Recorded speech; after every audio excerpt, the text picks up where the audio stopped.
A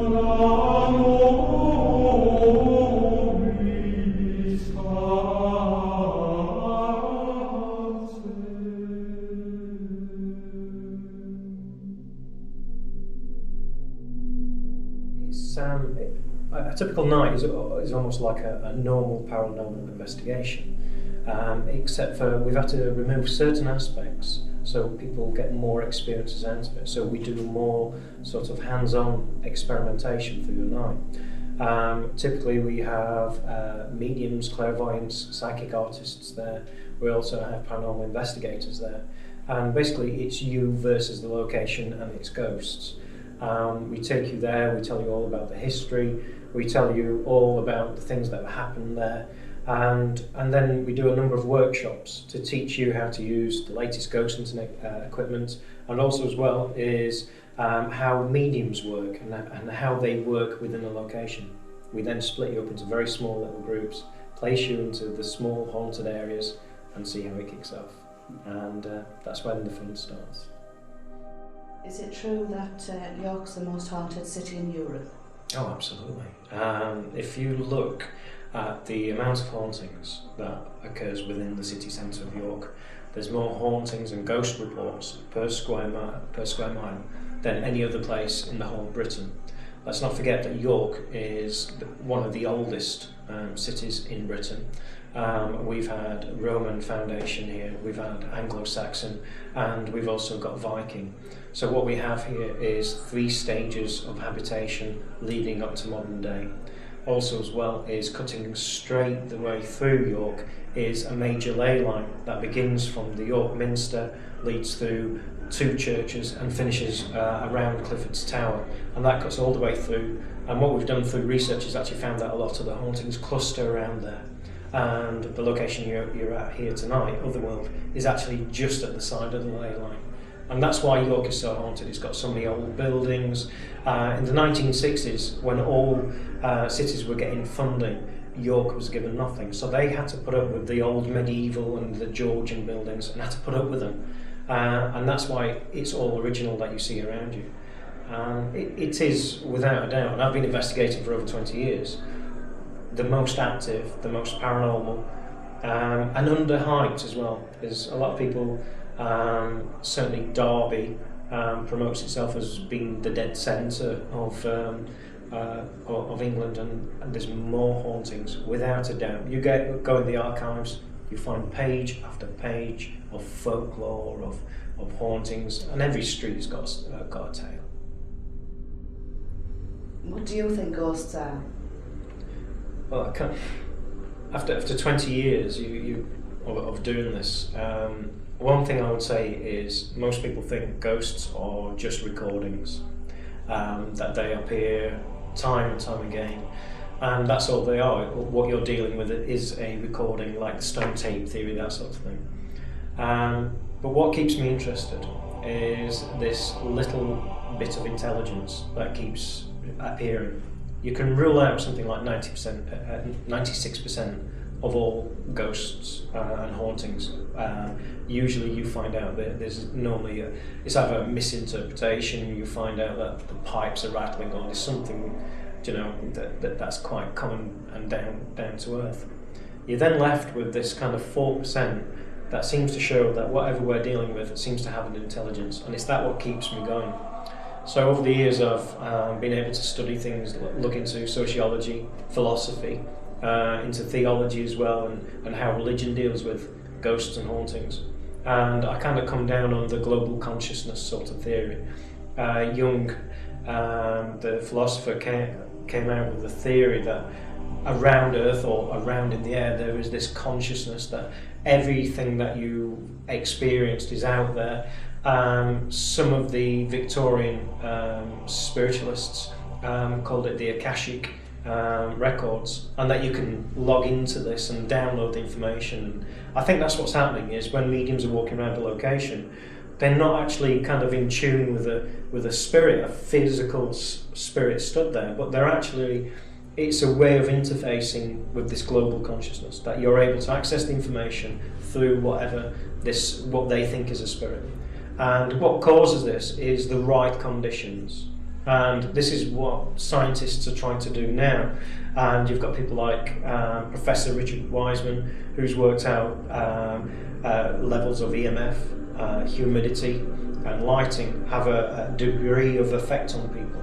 And I think there's a lot more as well, and I kind of think that this consciousness, this global consciousness, has some sort of energy to it. And I think the right conditions allow anybody, and I mean anybody at all, can access this and get visions, see a ghost as such, or be able to receive psychic information.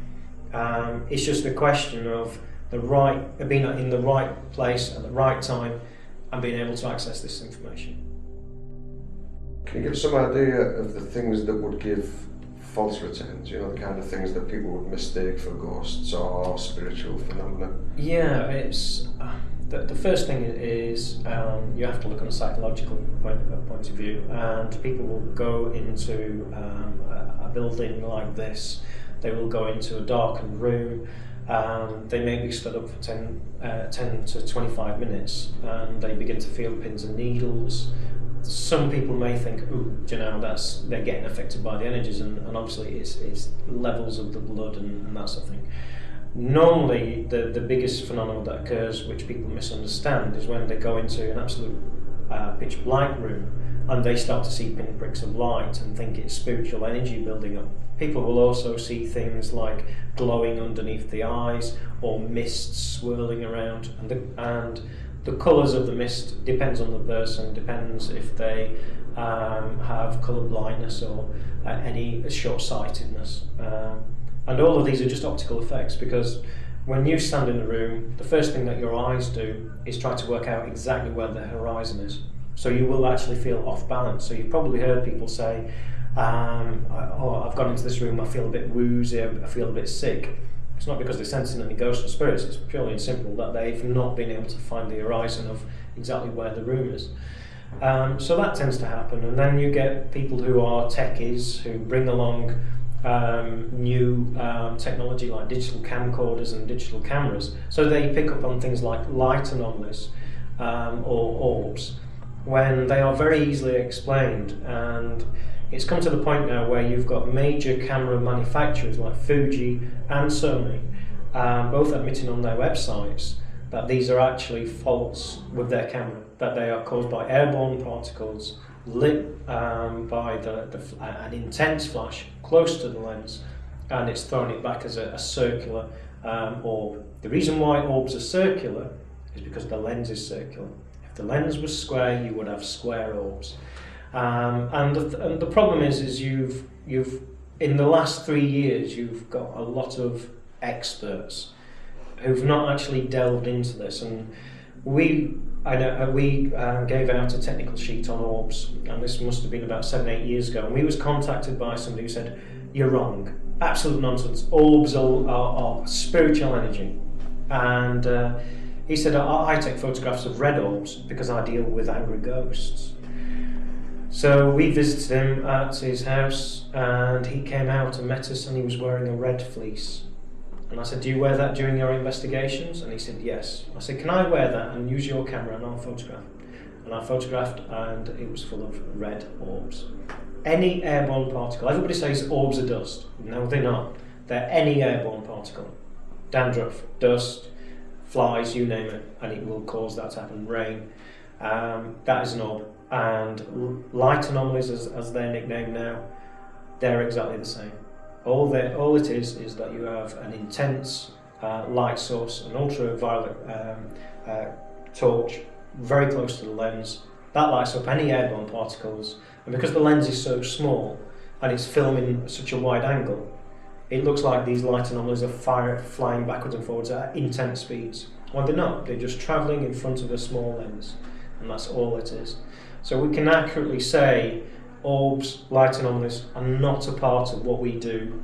A paranormal investigator will get past that and start using the equipment and getting involved and working out how a ghost affects the environment, because that's what a ghost is.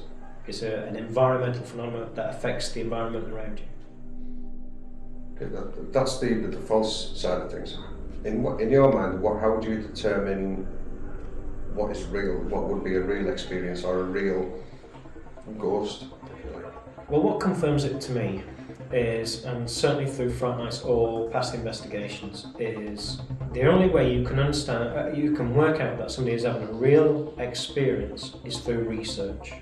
And I've taken people to locations and they have repeated experiences. So we bring another 25 people or whatever to a location, and you will get people having the same experience in the same area, and it will defy what the parapsychologists will determine as being the ideal ghost sort of location.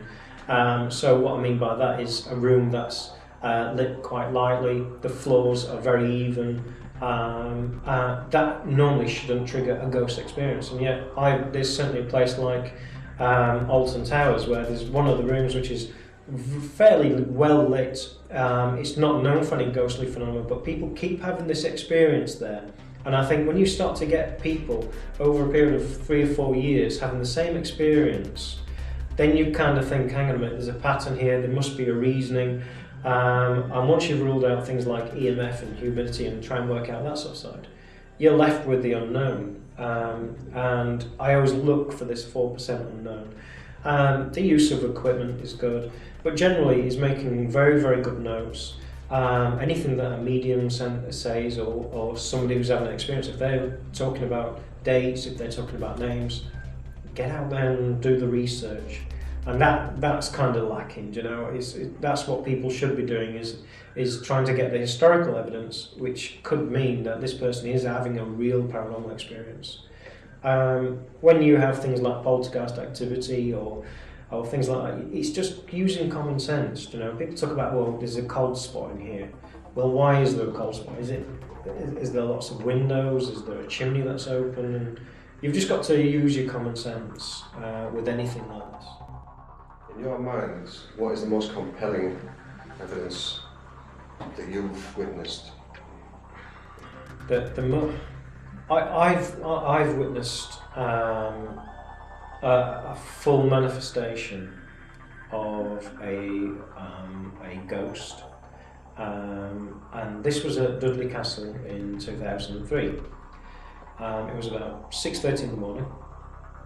We had 22 attendees taking part in one of our overnight investigations, and for the final part, it was getting light outside. We decided to do a séance, and we got everybody in a circle and we said, everybody hold hands. The reason why we did that is to make sure that nobody was messing around, you know, throwing stones or anything like that, but it was light enough that you could see everybody. And we were sat there, is there anybody here, is there anything happening? And all of a sudden there was what sounded like a chair scraping across the floor. Everybody looked behind, couldn't see anything. It began to get lighter outside. Is there anything here? Next minute the chair went bang bang. Everybody kind of jumped up. I said, everybody keep holding hands. I wanted to make sure that nobody's faking this. And all of a sudden the chair began to move again and it flipped over. And it was 8 foot behind me. Everybody in the group all saw this happening. It was basically a simple wooden chair. There was nobody near it, there was no bags, it wasn't tipped over. That tipped over, and then there was a sound like somebody opening up a sweet wrapper, but it was coming from an opposite corner, near one of the stone coffins. And out of the coffin was like a swirling mist. And if you rubbed your hand in front of a TV and you get that staticky charge, it looked like that swirling. A number of people said, oh, what's happening? The EMF meters went all to red, so there was an increase in static electricity. I just said, everybody keep calm, don't say anything, just watch, observe, and I'll talk to you later. And it was swirling, and then slowly but surely, a head and then shoulders appeared, and then a 35-year-old ex-marine jumped up and shouted, switched the torch on, well, you can imagine what he shouted. Somebody switched the torch on, and that was the energy broke. Before anybody talked, I said, everybody, shh, get outside, get a pen and paper, write down what you saw. And they all walked off, didn't come back, and they all saw the same thing as what I saw. They saw manifest partially the top half of a child aged between 12 and 14, long black hair, a red dress and a white collar. It was highly detailed. It was just like a girl was appearing there. And to me, that was one of the most spectacular things to happen. Everybody always has this fallacy that you have to be in small groups or at least by yourself to see a ghost. It's absolute nonsense. We had a good team there that night. We were all relaxed. It was getting early in the morning and it kicked off and that happened. And I was very impressed with that because we had the correlation with the EMF as well, exactly at the same time. Husband became very, very ill, and we used to go and see the pair of them. I think it was like an auntie or a relation to my mother's side. And she told me something in confidence when I was a teenager, after her husband had died, about what had happened, because she knew I was interested in this kind of thing. The husband had to sleep in the bed, in the living room, on a bed in the living room. And she'd given him some soup in the afternoon, and she'd got to put the soup in there. She heard a knock at the door. Didn't know what it was, so she goes to the door, and then she said when she was walking, this is the thing that struck me, when she was walking down the corridor, she saw a figure, and the way that she described the figure was it was composed of, you know, like when you've got no signal on your TV, it's all sort of static and there's lots of dots flying about. There was a figure made of that, if you like. She didn't know what to make of that. She thought she hadn't had enough sleep, or she was hallucinating, or something was wrong, she was ill.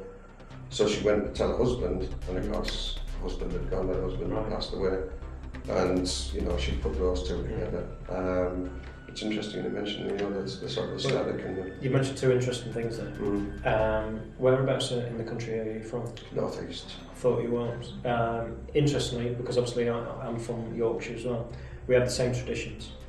Number one, yes, you mentioned the static figure, which is very similar to what people experience just before a full manifestation occurs. But secondly, you mentioned something quite interesting which you may not have picked up on, but certainly in North Yorkshire and in the North East, there's a tradition that if somebody is on their deathbed or whatever, you don't open a window or open a door. And usually what happens is there's a thing called death calling, and there's somebody opens the door, you've let the soul out.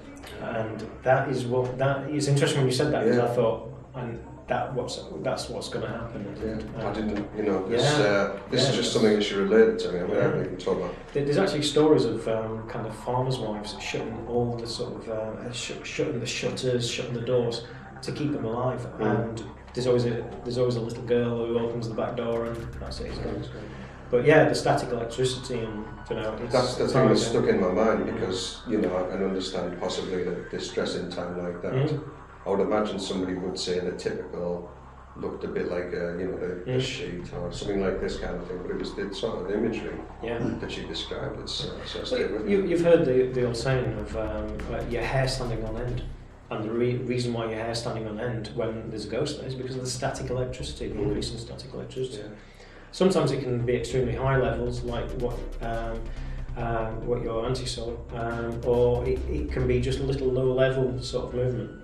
A gentleman called Victor Tandy actually looked into levels of electricity, and also Albert Budden, and he created something called the poltergeist machine, and using static electricity he was able to move items around a table. I actually investigated a case in which a single mother moved into a new house, and every 7:30 to 8 o'clock it kicked off, and you would have knives and forks flying across the room, your classic sort of poltergeist activity, always between 7:30 and 8. We went there and the EMFs were off the scale, and we couldn't work out what it was. In fact, it was illegally high. It was almost like the house was polluted by EMFs, as high as putting a mobile phone to your ear. And we decided to talk to the next door neighbours. We said, who lives next door? Well, it's an old couple, we think, we've never seen them. Went to the other side, and they said they'd never had any activity. We actually found out that in the middle of this terrace houses, the old couple never existed. It was in fact a Yorkshire Electricity Board generator, and that was causing a paranormal activity. Why between 7:30 and 8 did it kick off? Because that's when everybody watches Coronation Street. They flicked the switch, increased the electricity, she caught, and she had the poltergeist activity. So we know that static electricity is sometimes involved, not all the time, but sometimes. Are there many cases of smells triggering either sighting or experience, or the experience triggering a smell?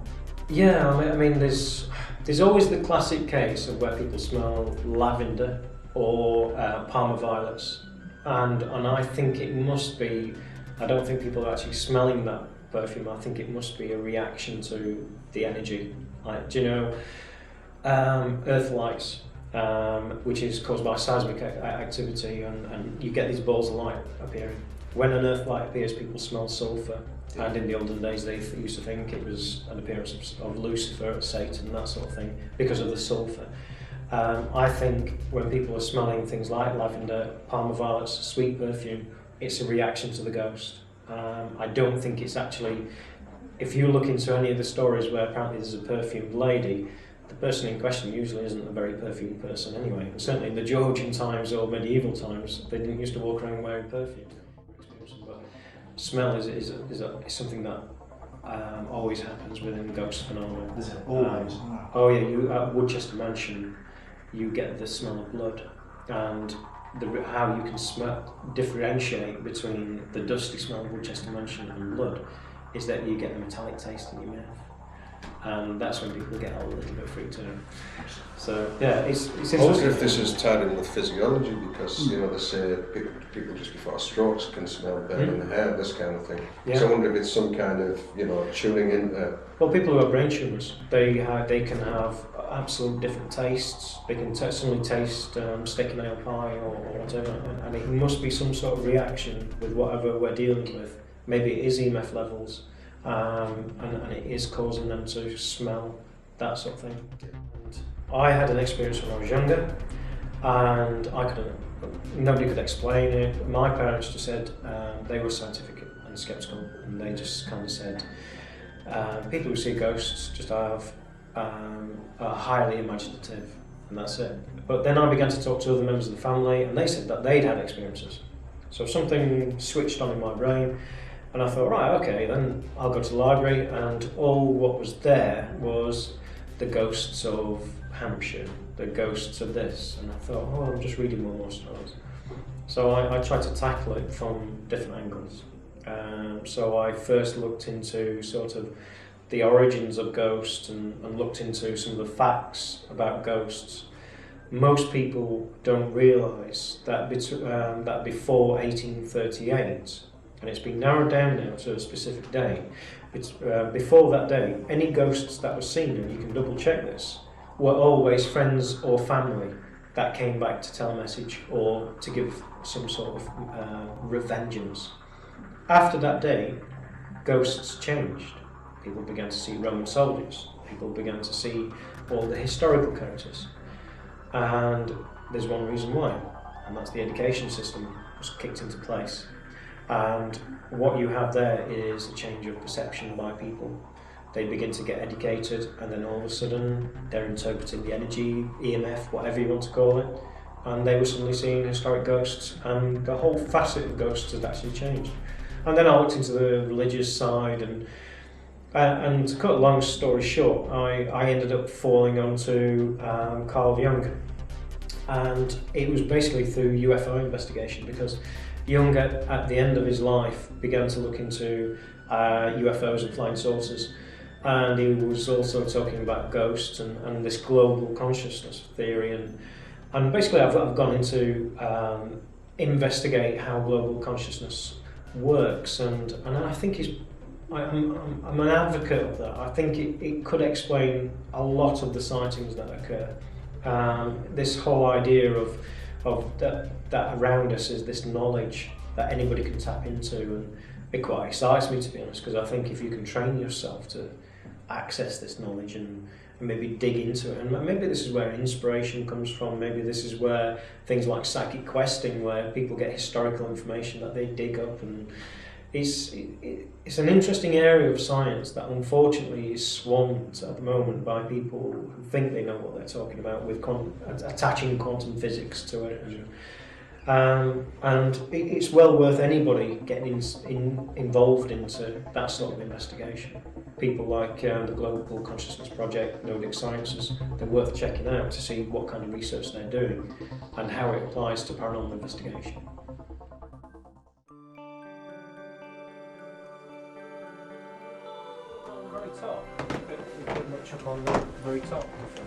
Any lanterns? No. Do you know the attic? Do you want to go in there? See what sort of things you do there. Can you just? All I would say is it's very low ceiling, and you've got to lean over. Forward. Oh, over to the There you right. are. So just take your time. This is how they built medieval buildings, basically. You know, just added little sections here and there.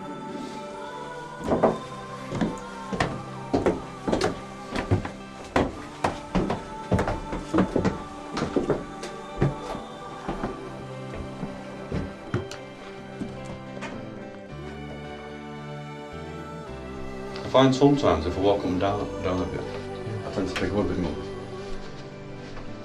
So this is the attic room? Yes, it's the attic directly on. It's one of the original parts as well. I feel in this room, I get an impression that there was a bed here. It was like a really old wooden bed, straw mattress type of thing. Right. That's in this corner. Are you seeing like a vision of the room? So it's like what the room was laid out of. You're not like picking up on a single figure character, or you're just picking on what the room's like. What the room's like, I was concentrating on this bed, Right. but now I'm getting child.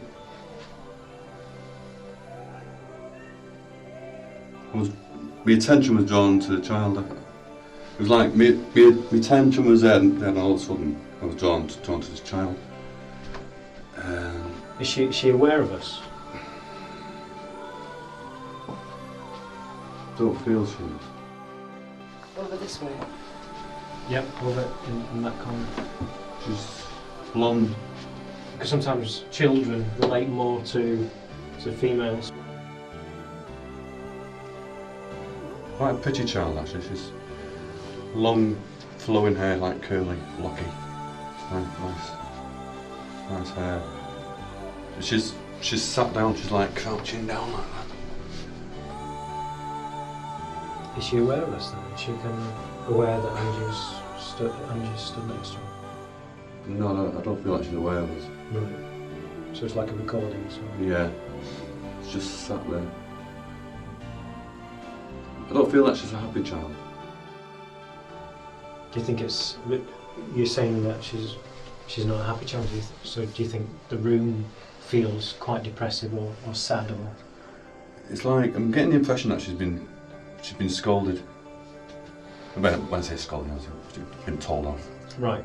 Yeah. She's sulking really.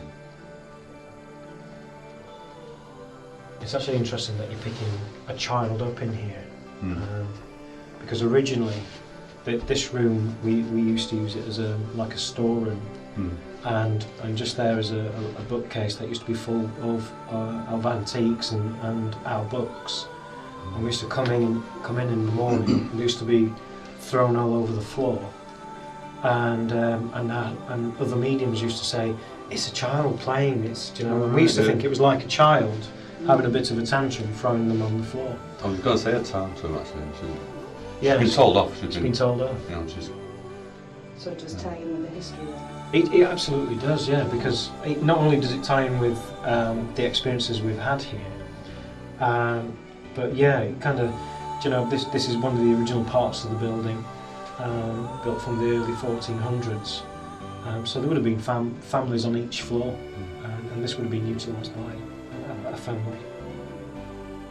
But it's interesting we got the child, especially next to the bookcase as well, because then obviously we're stood in the dark, you can't tell there's a bookcase there. Yeah. I don't know why, but that bed is really strong now. There must be an emphasis on the bed.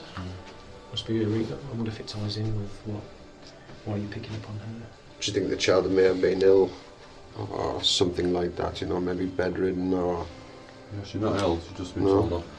Or maybe she's been sent to her room because she's naughty, things like that. Could be. Typical child pulling all the books off the bookcase and whipping Then them going out. to bed to sulk. Yeah, she's just been scolded, that's all really.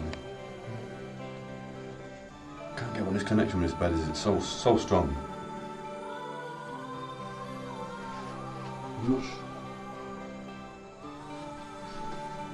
I'm not sure if she's been scolded actually.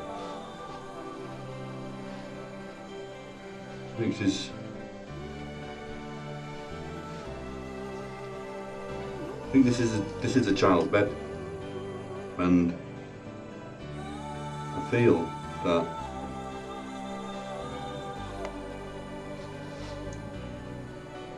whatever's going on over there, where she's knocked off the books, as she said, it's because she's more upset. Right. Do you get any names at all? Or, well, do you get any idea of a name? Or How old she is. Age, I'd say about 8. I feel she may have been abused. But this is a recording, isn't it? It's not kind of, she's not trapped here or anything. It makes me feel like, I feel she's been abused because I'm getting such a strong connection here with the bed. Yep. And I'm just picking up that she's so upset over there and she's like whacking things about. Is the floor vibrating?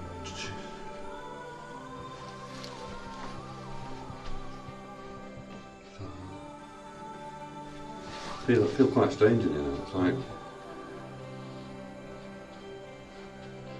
you feel really anxious and it's quite quivery. Yeah. I'm starting to feel a bit like that. Feels a bit sicky, doesn't it? So I'm kind of feeling good. And it's coming. The one said when she's not aware of us. Yeah. I'm not sure she may be.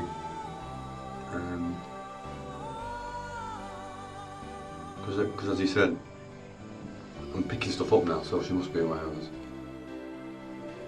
It does actually feel like a change of atmosphere in here.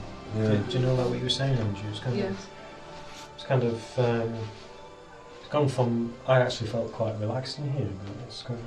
Now I'm feeling a bit anxious. I don't want to go into too much detail really, but I feel somebody's holding her head down. I think it's a father.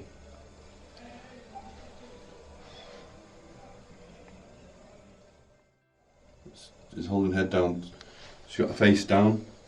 She's holding her head down. But he's obviously doing things that I don't want to talk about really. I'm getting a link actually. There's a chap that we picked up on before downstairs. And it's a very tall chap, very broad, and we was having a chat about this before. And he's got sideburns that are very chiselled, and he doesn't like women. This is a Victorian gentleman that you've Picked up before, yeah. The way I can describe him really, you know these old Heathcliff movies, it's like a gentleman dressed out for riding really, right? Riding gear on basically. And he's got a very, very thin cane. And he's used his cane in the past for hitting people with. And you think it's him up here? I'm thinking I feel he's got something to do with his little girl. Right. The character that you're describing, we've had mediums pick up on him before, kind of stamping up and down the staircase, and people who've stayed here have also heard the footsteps, and kind of they've walked right up to where the seance room is, and people have opened the door and the footsteps have disappeared. Yeah, he's a very big broad chap, isn't he? But yeah, that kind of fits in with what we've had. Where was it you've picked up in the basement? Well, whilst we're waiting for crew, it was downstairs in the basement. Right. I was tuning in there, and He really doesn't like women. He's got a very, very stern face. His like eyes are dark, bushy eyebrows. Like I say, dark, sideburn, very chiselled, broad chin. And women are not on his level. Do you know why? Inferior. Inferior. Sorry for saying that afterwards, but It's okay. this is why this. Yeah. Yeah. He just doesn't like women. And I think he's responsible for abusing his child. I think it's his child. Is he not with us now? Is this like a scene that you're seeing, but he's the ghost of this person or the spirit? Is he not with us at this moment? No, he's not with us now. No. I don't think he's far behind. He's one. I think when we was in the basement before, because we was all tuned into him, he did join us. At one time he faded away, but then he joined us again. I think at the moment he's just observing, he's just staying behind. I feel like he's on the stairs at the moment. Should we go out and see? Yeah. We can pick that up.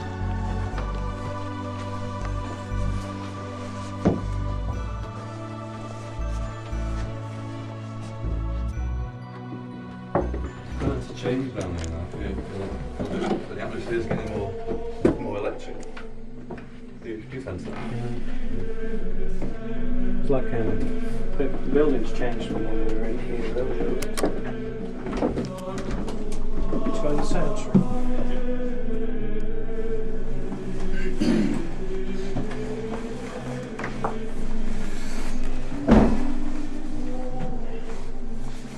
How do you feel in your mouth? I feel it's electric in it. Feel anxious? Yeah, I do, yeah. Kind of,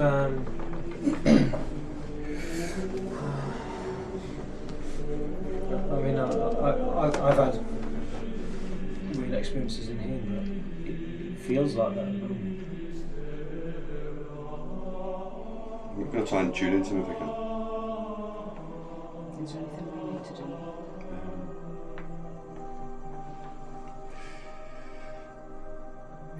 It helps. Sometimes, it helps with your whole hand. Should we join your fingertips on the table? Yes, that's a good idea. Your fingertips. Is that dark?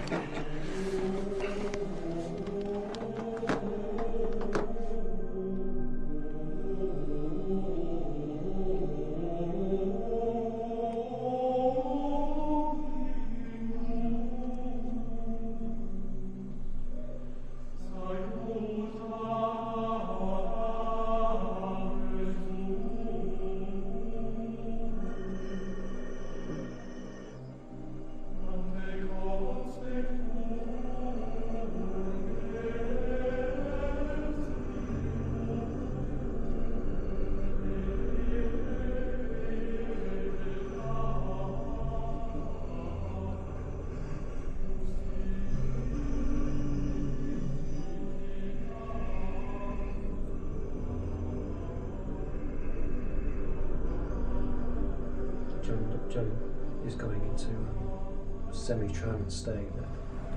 Okay. Just to see if he can.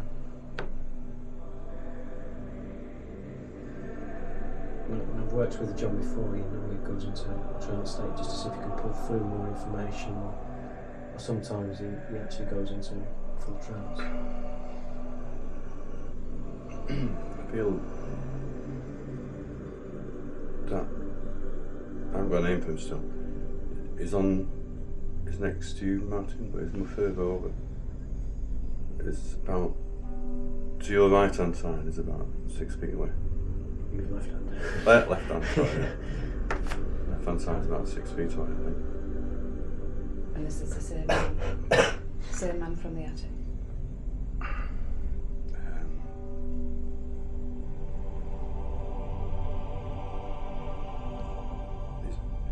I can't see his his outline at the moment. I can see he is a big man.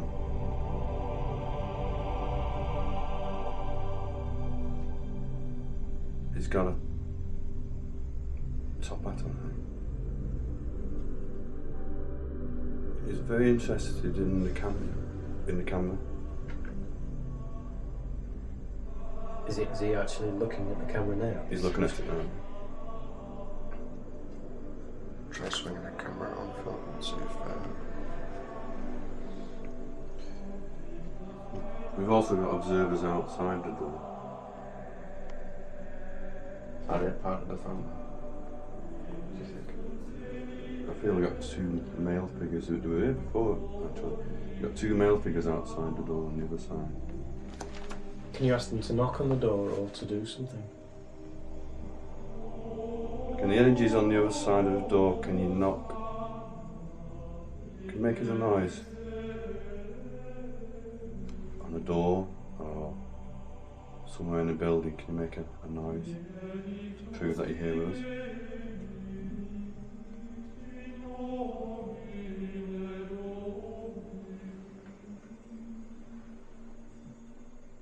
Can you make a tapping noise?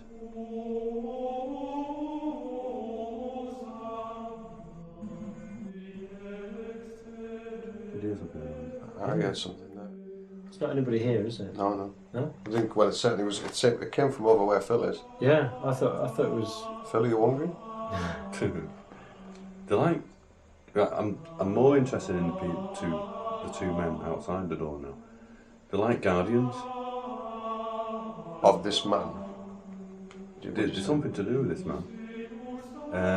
When I was downstairs earlier, they were interested in what was going on in one of the rooms below. It was actually with you guys again, really. You were talking to Martin before, and he was taking interest in you. Right. There was two. I'm referring to as guardians on the other side of the door, and then there was a third man on the top of the stairs. And I feel the third man on the top of the stairs is the man that's inside here now. As I'm looking now across the room, I can see a lot of energy moving. There's a lot of energy in this room now. There's some. I'm getting two people in here now, I think. What do you get, Martin? I'm just getting this kind of build-up of just feel quite anxious. It's like there's somebody stood behind Philip, like towards the door, because I thought Mike was actually walking around. No, I was just stood at the door, didn't want to get away the camera. I actually thought you were stood over there next to Martin. Yeah, I did, because I could hear him walking around, and I thought, what's he doing? Do you know, I thought I didn't know if he was sitting down or and that's why I said, oh, where are you, Mike? And So you were over near the door? Yeah, I was just with, I didn't want to walk in front of her. I was convinced you were stood over there. Yeah, I was. Over where Martin isn't where you are now, Martin? To the left of Martin. To No, the left, absolutely not. No, I'm not walking over there. That's where I thought you were. I get something building up behind Mike, actually. In this far corner. What kind of thing would that be? Just like an energy kind. It's an energy, it's male energy. Yeah. We've had this once tonight, actually. Hang on. I feel now that there's an energy building up behind Mike. In the corner. There's a second energy about 6 feet away from Martin's left shoulder. And now I feel like there's only one energy outside the front door where there was two. Outside the door of this room where there was two. So one of those two guardians, as I call them, Is it around? has entered the room. I think the one in control is the one next to you, Martin. They work as a team, these three.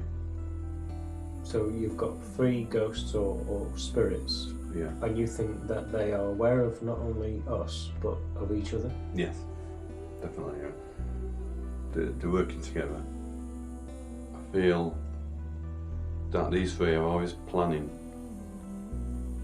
to how they're going to approach you in the next room. They want to follow you all the time, and that they're planning on how they're going to follow you next.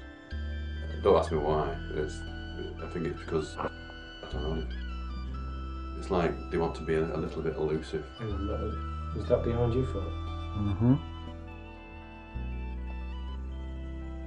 So you're getting three people. You think they're working with each other? Yeah, I think they're working with each other. I've not got them now at the moment. Can I just say something again? I can feel my chair moving. The only way I can describe it is if, you know, I could feel a vibration through your hand. you know, like how can I describe it? You know, like when a train goes past, Yeah. and you can feel it in your feet. It's like that, but under my bum. I think they've moved on. I think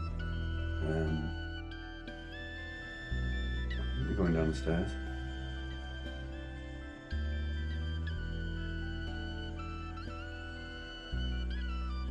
You don't feel anybody in here now? Just felt that again. That was more like a thump. Yeah, I felt that through your arm. I don't know. It's starting to build up again, isn't it? I seen figures going downstairs, but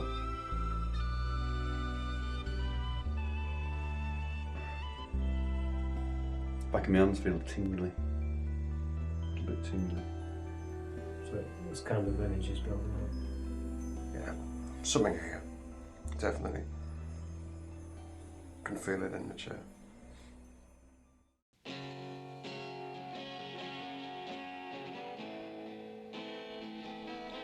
I keep getting a lady who's I think she's seen a lot on the stairs actually. Long dress. It's almost like she's floating down the stairs, you know, because her dress is so long. It was quite strong then that she's holding the hand of a child.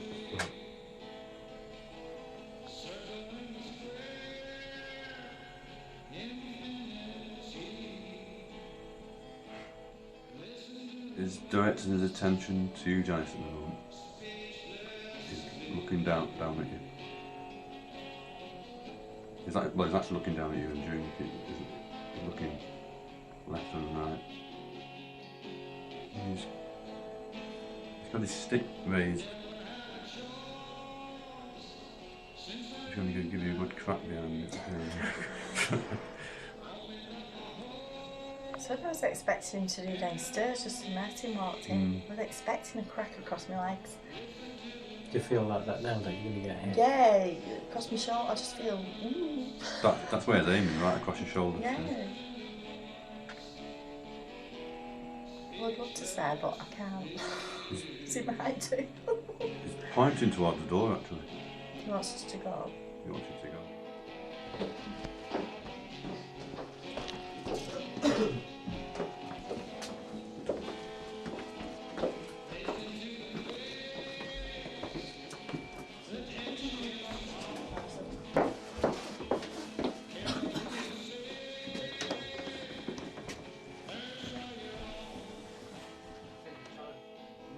What we're going to do now is to send energy around the circle.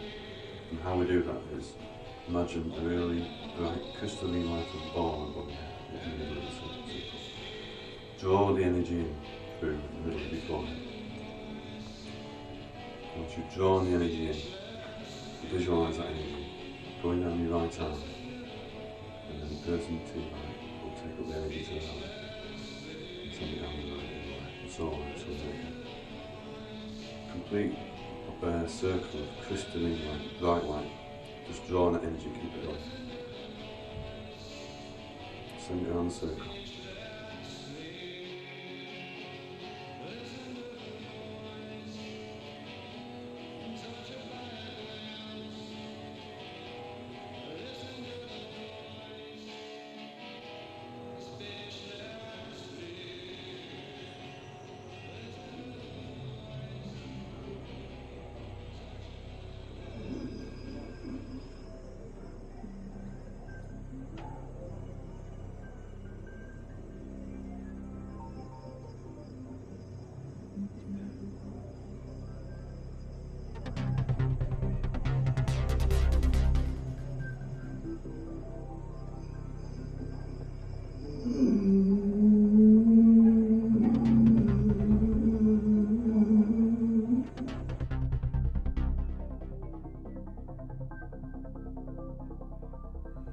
Tell us who you are.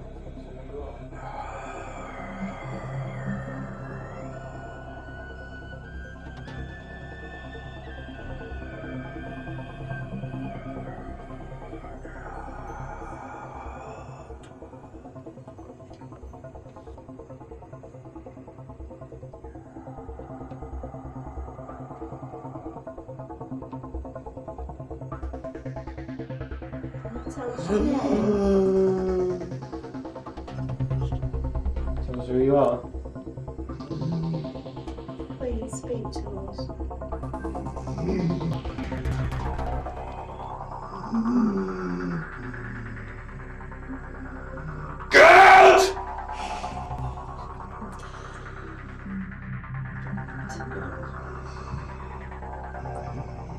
Why do you want us to go?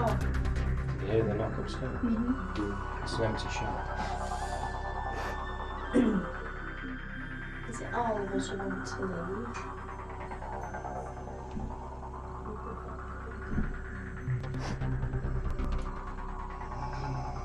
Bitches. The women.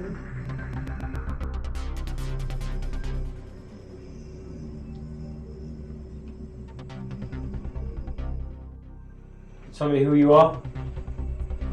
Can you give me a name, a year?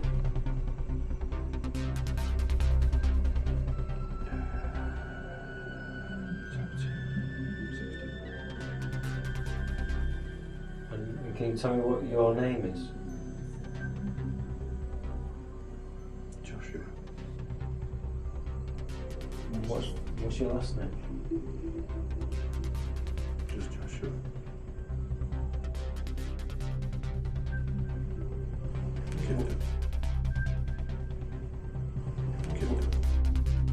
What are you doing in this building? I'm the master. You must have a last name, you must have a surname, family name. Sir to you. Say that again, sorry. Sir.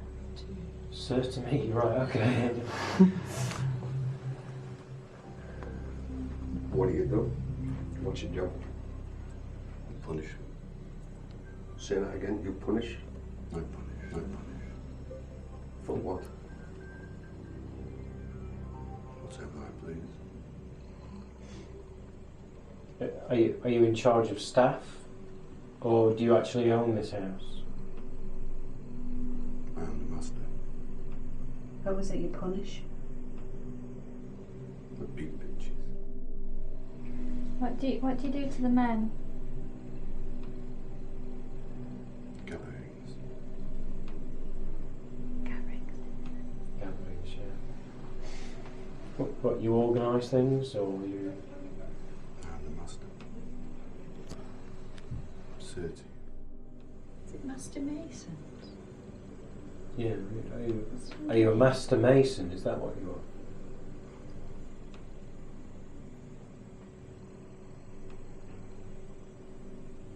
No.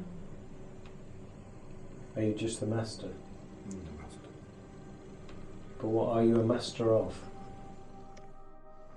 Little girl. Little girl. Are you married to this lady? Yes.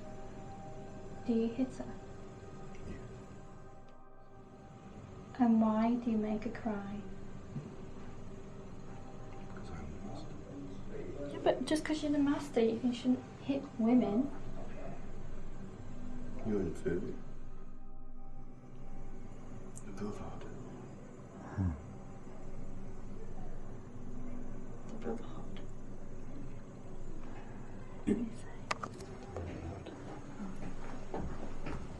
That's the church you go to.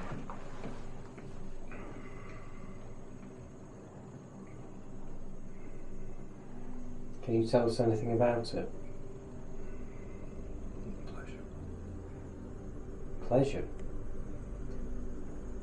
Can you tell us what you do there? Secret. Does it involve women?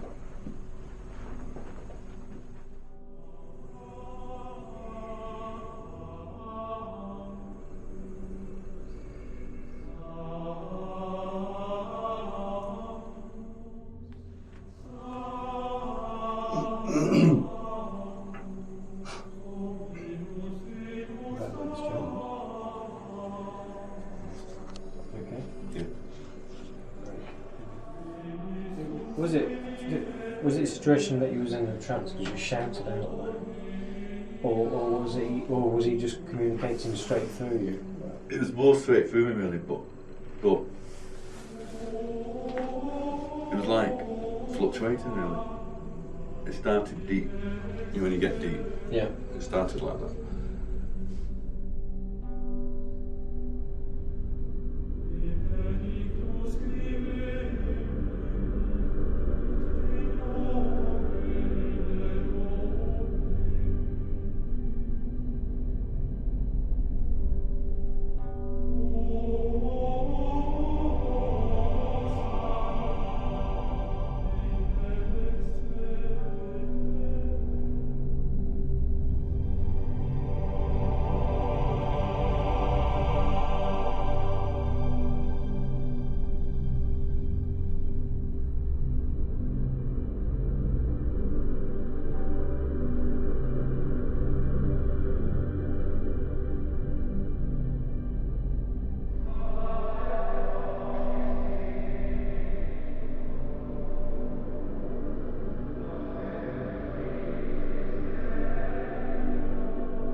Otherworld can be found at Stonegate, which was one of the original Roman roads leading into the heart of York.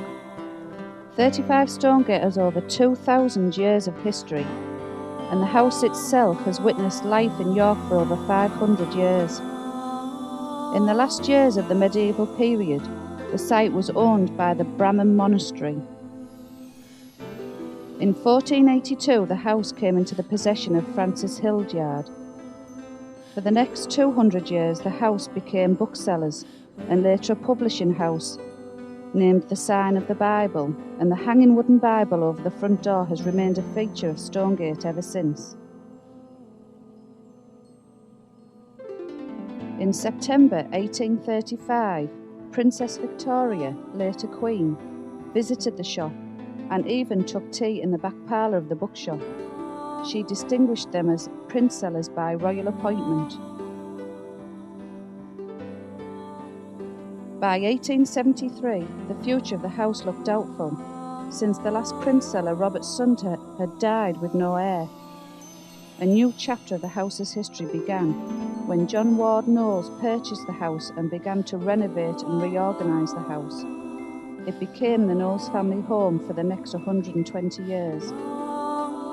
The house also became the hub of artistic activity, with Knowles' interest in photography and stained glass, which he created and renovated.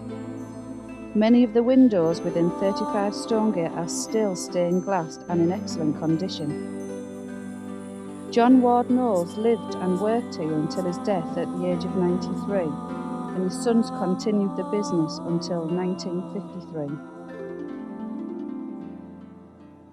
Otherworld is a striking medieval building with a warren of rooms varying in size, style and use.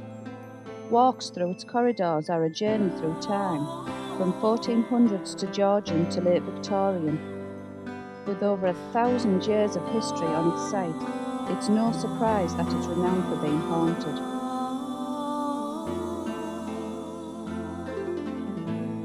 The house stands on a site that has been continuously occupied since 71 AD. It's a timber frame construction over 6 centuries old, which boasts an impressive number of original features, including beautiful beams and rooms of oak panelling. Prior to being acquired for its present use, it was in the hands of a family of artisans who had owned it for over 120 years, and full of stunning examples of decorative stained glass, and includes an intact Victorian hand-painted ceiling. A shadowy spiral staircase creaks up for 3 floors. Passages, dimly lit by light filtering through square windows, open off it. Lining them are dark wooden doors. Through these doors are dark rooms, and through those rooms further dark rooms and even more dim passages. It's a warren of a building which seems to extend backwards forever into the dark heart of York's history. There has been proven habitation of over 1,000 years on the site of the other world, and the current house has been standing since 1482. With that amount of history, it was bound to have a few restless spirits. Probably its most famous ghost is that of Tom, who was said to linger in the seance room on the 2nd floor. Fright Night's medium Ian Doherty described Tom as a tall man who was attired totally in black, wearing a hat and running a knotted leather cord between his hands. There was a lot of secrecy surrounding this man, and a connection with the number 13. The atmosphere changed markedly, so much in fact, that a member of the group insisted that the lights be turned on as they were scared. Jonathan Kenneth took over the building in 1999. During an interview with This Is York website, it was stated, initially, after buying the building, he was aware only of a handful of ghosts, a couple in one of the back rooms and a distraught lady who used to hang around in the kitchen, and there was a male presence that 1 or 2 people had seen. Then Jonathan began to renovate the old building. This involved digging in the foundations. The workmen must have disturbed something. Jonathan said it was like Piccadilly Circus. Suddenly we couldn't move for spectral figures. To date there have been over 14 different ghosts reported by mediums, psychics and attendees during events. They range from a balding monk in the lantern room to an elegant Georgian lady seen in the dining room, and in the seance room there have been 6 accounts of poltergeist activity and 2 manifestations. To date, there have been over 14 different ghosts reported by mediums, psychics and attendees during events. They range from a balding monk in the lantern room to an elegant Georgian lady seen in the dining room, and in the seance room there have been 6 accounts of poltergeist activity and 2 manifestations.